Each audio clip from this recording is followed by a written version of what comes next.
Al-Imam Al-Ghazali rahimahullah ta'ala ditanya, wahai imam, apa yang dimaksud sholat khusyuk? Al-Ghazali rahimahullah mengatakan sholat khusyuk itu yang bisa menjadikanmu khusyuk antara salam sampai takbir. Bukannya kebalik ya imam, sholat itu kan dari takbir sampai ke salam. Iya, tapi khusyuk itu akan tampak bahwa kalau sholat subuhmu khusyuk, maka antara subuh sampai duhur engkau tercegah dari perbuatan keji dan mungkar. Kalau sholat duhurmu khusyuk, maka antara duhur sampai asar engkau tercegah dari perbuatan keji dan mungkar. Kalau sholat asarmu khusyuk, maka antara asar sampai maghrib engkau tercegah dari keji dan mungkar. Begitu seterusnya dalam hidupmu, karena Allah telah menentukan dosis agar engkau senantiasa terjaga dalam kebaikan dengan engkau senantiasa memohon hidayah kepada Allah, memohon petunjuk dan bimbingannya Allah di setiap rakaat salatmu dengan mengatakan ihdinas siratal mustaqim. Alladzi khalaqani fahuwa yahdin. Maka tidak bisa kita menjadi hamba sejati sebelum selalu tafakkur tentang penciptaan kita dan selalu memohon hidayah kepada Allah. Tidak bisa kita menjadi hamba sejati tanpa bimbingannya Allah yang selalu kita pinta dalam doa-doa kita. Allah yahdina as-siratal mustaqim. Ya Allah, tunjukkan kepada kami jalan yang lurus. Tentu saja Bapak Ibu yang dirahmati Allah, jalan lurus itu tidak selalu jalan yang mulus. Karena Allah menjelaskan di dalam ayat ini, surat Al-Fatihah ini, siratal mustaqim adalah siratal ladzina an'amta alaihim, jalannya orang-orang yang engkau anugerahkan nikmat kepada mereka. Al-Quran dibentangkan sebagai jawaban dari permintaan kita akan petunjuk, karena dia adalah hudal linnas wa bayyinatin minal huda wal furqan. Dia adalah petunjuk bagi manusia dan penjelasan atas petunjuk itu, Al-Quranul Karim itu. Maka dia adalah jawaban dari doa kita ihdinas siratal mustaqim. Maka coba lihat orang-orang yang diberi nikmat dalam Al-Quran: Adam, Idris, Nuh, Salih, Ibrahim, Lut, Ismail, Ishak, Yakub, Yusuf, Ayub, Syu'aib, Musa, Harun, Dzulkifli, Daud, Sulaiman, Ilyas, Ilyasa, Yunus, Zakaria, Yahya, Isa, sampai Muhammad alaihi wassalatu wassalam dan orang-orang yang bersama mereka. Muluskah jalan mereka? Tidak. Bukan jalan yang bebas hambatan, bukan jalan yang tidak ada tikungannya yang tajam, bukan jalan yang tidak ada tanjakan terjal dan turunan curam, bukan jalan yang segala keinginan terkabul, segala hajat terpenuhi. Bukan.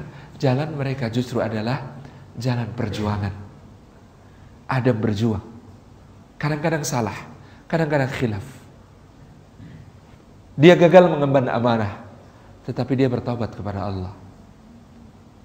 Nuh, betapa tidak mudahnya berdakwah selama ratusan tahun dan tidak bertambah pengikut, sehingga harus membangun kapal dan kehilangan seorang anak yang sangat disayang. Ibrahim harus hijrah dari satu negeri ke negeri yang lain, membawa dakwah, memenggal patung berhala, mengenalkan bulan, bintang, matahari bukan sebagai Rabb, tetapi ternyata adalah makhluknya Allah. Berdebat dengan Raja Namrud yang sangat bengis, pergi ke Mesir dan nyaris istrinya diambil orang. Kembali ketika salah satu istrinya hamil, kemudian dia harus bawa anak dan istri itu ketika lahir ke lembah tak bertanaman di dekat rumah Allah yang mulia, harus menyembelih putranya. Betapa tidak mudah. Jalan lurus itu betapa berliku-liku. Musa alaihissalam dilahirkan dalam kondisi tidak mudah. Atas skenario Allah dibesarkan justru di istana musuh. Keluar dari Mesir setelah membunuh orang. Hijrah berlari begitu jauh, menolong dua gadis, mendapatkan pekerjaan, rumah, tempat tinggal, dan juga istri. Kembali ke Mesir, melawan hegemoni besar yang didukung oleh berbagai perangkat dari tukang sihir sampai menteri-menteri. Dan kemudian harus memimpin Bani Israel yang begitu rewelnya, yang begitu menyusahkannya, yang begitu bawelnya. Isa, sedemikian pula apalagi Muhammad sallallahu alaihi wasallam menjalani semua jalan perjuangannya dengan tidak mudah. Maka ketika kita meminta jalan lurus kepada Allah, kita sedang meminta agar kita dijadikan pejuang di jalannya. Ihdinas siratal mustaqim. Jadikan kami pejuang ya Allah.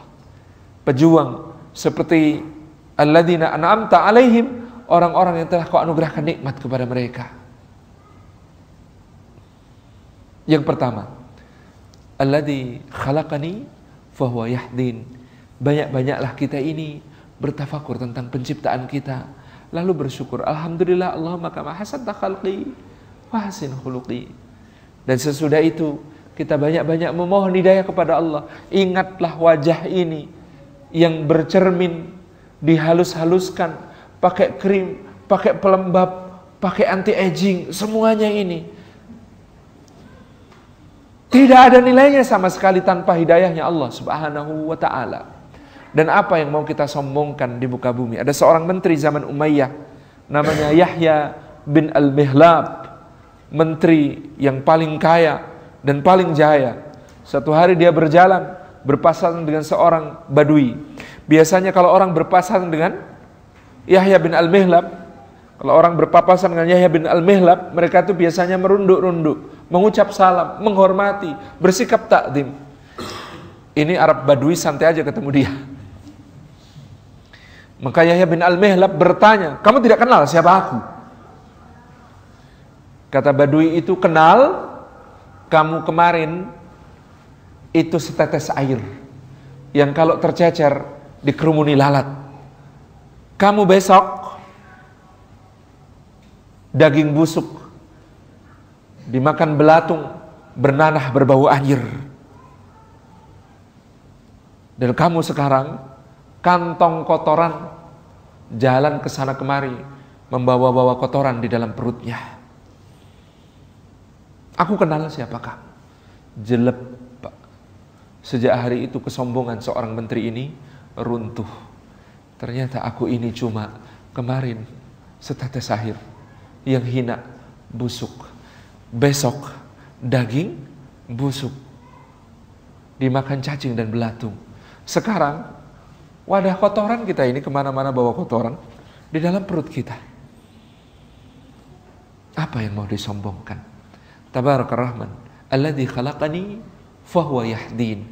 Maka kita ini adalah orang yang harus banyak bertafakur tentang penciptaan kita yang luar biasa. Wa fi anfusikum afala tatafakkarun. Apakah kalian tidak perhatikan dan tafakuri bagaimana Allah menciptakan kalian? Bagaimana darah beredar di dalam tubuh kalian? Bagaimana ginjal menyaring darah kalian, mengeluarkan kotoran-kotorannya? Bagaimana paru-paru ketika dihirupkan udara kepadanya menitipkan oksigen kepada sel-sel darah merah untuk diedarkan sebagai daya hidup ke seluruh tubuh. Tafakuri dan kemudian mohonlah selalu hidayahnya Allah di dalam hidup kita. Mohonlah selalu bimbingannya Allah di dalam hidup kita. Ini yang pertama.